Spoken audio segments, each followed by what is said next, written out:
Oh, the Hollywood life. Don't lie to me. You and I at least one day of our lives have dreamed of fame, work that brought worldwide adoration, and of course, infinite rivers of money. But not everyone can make the most of this position, and in today's video, you will follow actors who lost everything. Lindsay Lohan, one of the hottest actresses of the early 2000s, starring in films such as Mean Girls and Freaky Friday. The real problem here is that Lindsay hadn't turned 20 before the release of Mean Girls, which she earned $1 million. Can you imagine $1 million for just one job at 18? As Uncle Ben used to say, "With great power comes great responsibility." And teenagers are famous for everything but responsibility.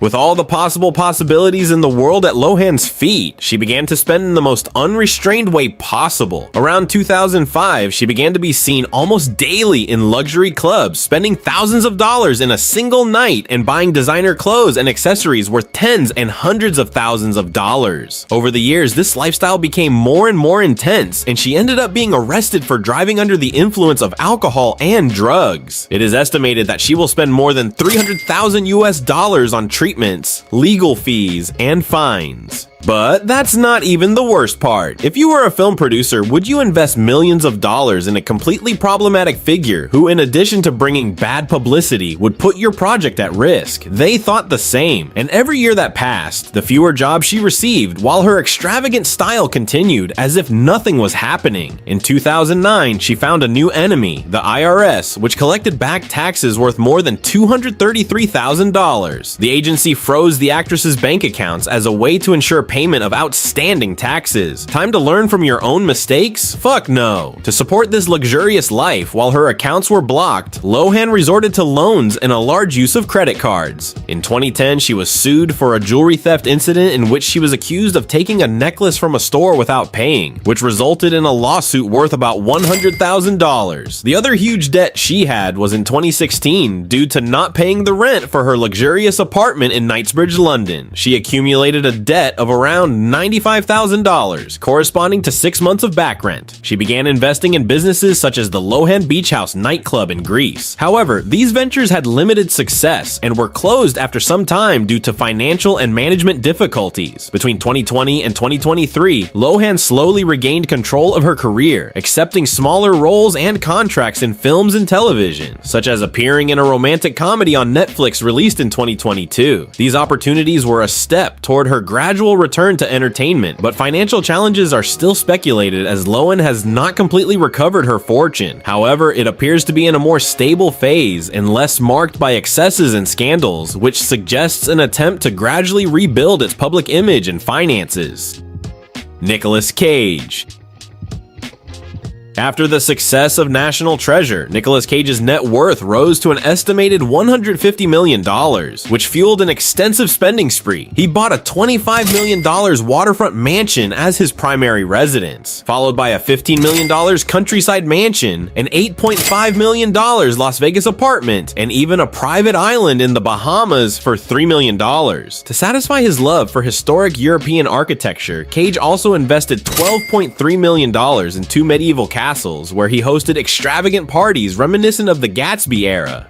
By 2007, Cage's property collection had expanded to 15 homes. His vehicle collection was equally vast, comprising 26 luxury cars, including 9 Rolls-Royces, a nearly $3 million vintage Bugatti, 4 yachts, and a Gulfstream jet. Additionally, he had a fascination with unique collectibles, such as a $276,000 dinosaur skull, rare comic books worth $150,000, and exotic pets, including an octopus and albino cobras. However, when the 2008 financial crisis hit, Cage's high-maintenance assets and dwindling film offers led to financial strain. Facing substantial tax debt, including $6.2 million in back taxes, he was forced to sell many properties at a loss, with his $15 million Rhode Island mansion going for $9.5 million. Legal issues arose as Cage sued his former manager for alleged mismanagement, though the manager argued he had advised Cage against several high-cost purchases. Despite the setbacks, Cage took on lower-profile roles to rebuild his finances. Gary Coleman. Gary Coleman gained fame as Arnold Jackson on Different Strokes, a beloved role he reprised over the years. Despite his early success, Coleman's life took a downturn due to financial and career difficulties. As he transitioned out of child stardom, the iconic innocence that made him popular didn't translate into adult roles. His financial troubles began with a lawsuit in the late 1980s against his adoptive parents and former business advisors, whom he accused of mismanaging his earnings from the show. In 1993, he was awarded $1.3 million in damages. However, legal fees quickly diminished this amount, leaving Coleman in a precarious financial situation. Wesley Snipes. Wesley Snipes' financial troubles were severe enough to lead to a prison sentence. Over his career, he earned more than $50 million from various film roles. However, despite his wealth, Snipes failed to file a single tax return for 7 consecutive years, ultimately incurring a tax debt of $23.5 million to the IRS. We was out one night in Hollywood, he gonna tell me we didn't have to pay taxes. Man, we ain't gotta pay no goddamn taxes, man. I said, Wesley, what the hell you talking about? I'm Blade. Blade don't pay no goddamn taxes. His strategy to avoid paying taxes included bizarre claims, such as declaring himself a non-resident alien despite being a US citizen. He even asserted that he had no taxable income and referred to the IRS as terrorists who oppressed taxpayers.